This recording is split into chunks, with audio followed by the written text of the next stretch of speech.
If you've ever wondered what would happen if you pitted a French police car against an Australian one, it's a bit like comparing a Parisian waiter to an outback crocodile hunter.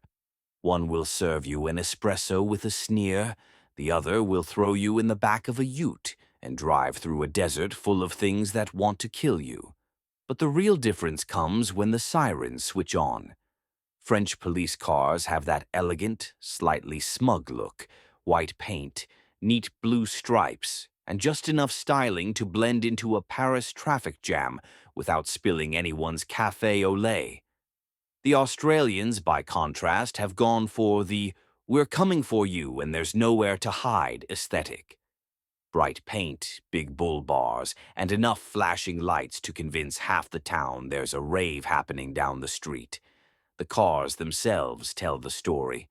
In France, it's often the Peugeot 308 or the Renault Megane RS, small, quick, agile, perfect for threading through impossibly narrow city streets while yelling "Arrêtez-vous" at someone on a scooter. In Australia, the fleet is a different animal entirely. Ford Rangers, Toyota Land Cruisers, and Holden Commodores. These aren't just cars, they're weapons. Built to handle the open road, the outback, the beach, and the occasional kangaroo at 100 kilometers an hour. And here's the thing. They'll still make it to the station in time for morning tea. Environments shape the chase. The French deal with tight streets, winding mountain passes, and the occasional farmer who thinks dumping a load of hay across the motorway is a good form of protest. The Australians have to deal with distances so vast the horizon looks like it's been photoshopped, roads that melt in the sun, and dust storms that could swallow a small town.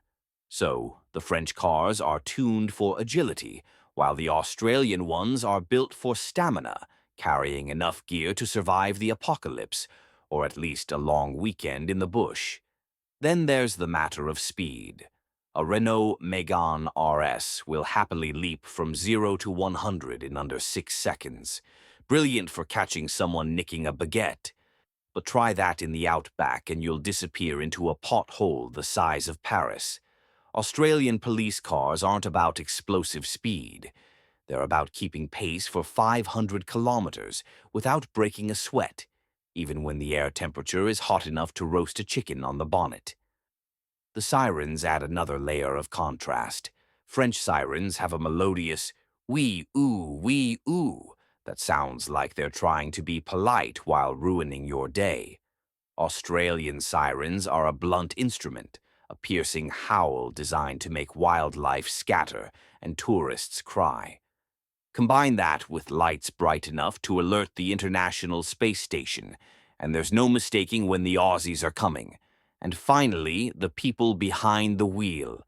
French police officers are trained to slice through rush-hour traffic with millimeter precision. They'll box you in before you can say crème brûlée, and then hand you a ticket that looks like it was written by a calligraphy champion. Australian officers, on the other hand, will chase you across 3 states, dodging snakes, emus, and road trains the size of small buildings. By the time you're caught, you'll probably be relieved they got to you before the crocodiles did. So, which is better? Well, that depends. In France, they'll outmaneuver you with grace, elegance, and the kind of precision engineering only the French seem to manage in between strikes. In Australia, they'll simply run you down like a stubborn kangaroo, haul you out of your car, and make sure you know exactly who's boss. Both will get the job done. It's just that one does it with finesse, and the other does it with a sledgehammer,